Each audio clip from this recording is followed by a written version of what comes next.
Okay, extensions. Back to music theory. So we've done our triads. We've done our seventh chords, right? We know we have 7 notes in a scale. And if we just have a regular triad, it's the root, third, and fifth. If we add a seventh, right, make a seventh chord, it's a root, third, fifth, and seventh.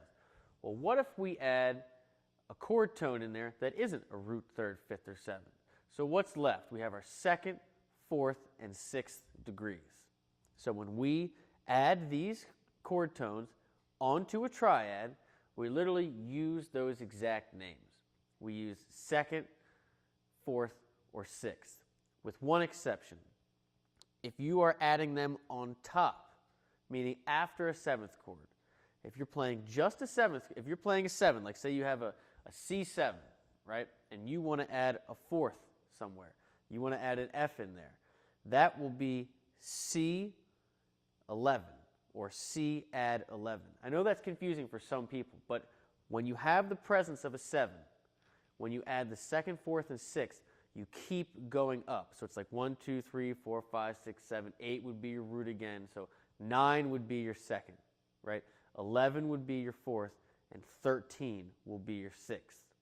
So we now have 2 different options on what we're going to do. You can have a C13, or you can have a C add 13, or an add 11, or an add 9, or just C9. What's the difference? Add literally means you're adding just that extension. Like, so if we're doing a C add 9, that means I have a C major triad, and I'm adding a 9. I'm adding a D on there. If I do C9, if I do say I'm playing a C9 chord, it means I'm playing C7, and then I'm having a 9. If I do C13, it implies that everything up to that 13 is fair game. So 1, 3, 5, 7, 9, 11, and 13 are all fair game. If we did C add 13, it would just be the C major triad, and then you're adding the 13 or that 6 or that A somewhere in that chord. Now, with all of that being said, obviously, when you play heavy extensions, it's geared towards a piano, a keyboard, something where you actually you can play, you have 10 fingers, you can play 10 notes. When we get a C13 chord on guitar, we only have 6 strings, right? We're not going to be able to play every single one of those extensions. So what normal guitar players do is you focus on the root, the third, the seventh, and the extension. So for example, if I play C13, this is a common voicing for C13. And I'll give you a bunch of these, but all I'm doing here is I'm playing my C, that's my root. I'm playing my flat 7, I'm playing my third, and then I'm adding that 13 in there. So being we only have 6 strings, we don't have 10 fingers, you kind of have to pick and choose. You can always omit the 5th because it's a perfect interval and it doesn't change anything about the chord. So the root, the third, the 7th, and the extension is what you want to focus on if you see a C13 or C11 or something like that. Otherwise, when you're in a chord, it's going to state specifically what it wants you to play. Add this, change that. And also this also is true for alterations. So like when we did our minor 7, flat 5, it actually says flat 5 in there, right? So we can have a minor 11, flat 5. Or you can actually state your extensions. And whatever is stated, you have to obviously play. But say if you have a minor 11, right?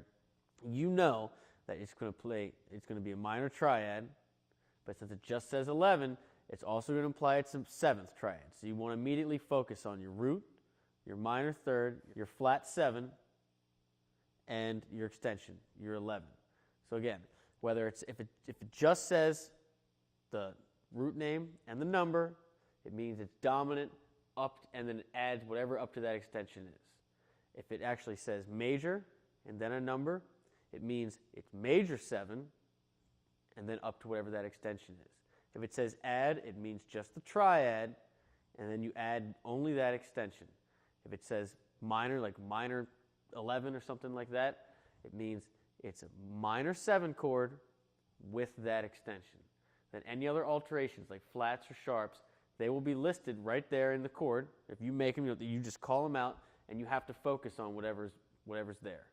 So if you get a sharp or flat, if you get a, like that Hendrix chord, you get that dominant 7 sharp 9, right? You say, okay, it's a dominant 7, so I have my root, I have my third, I have my flat 7, and then I'm focusing on the sharp 9. And that's how extensions work.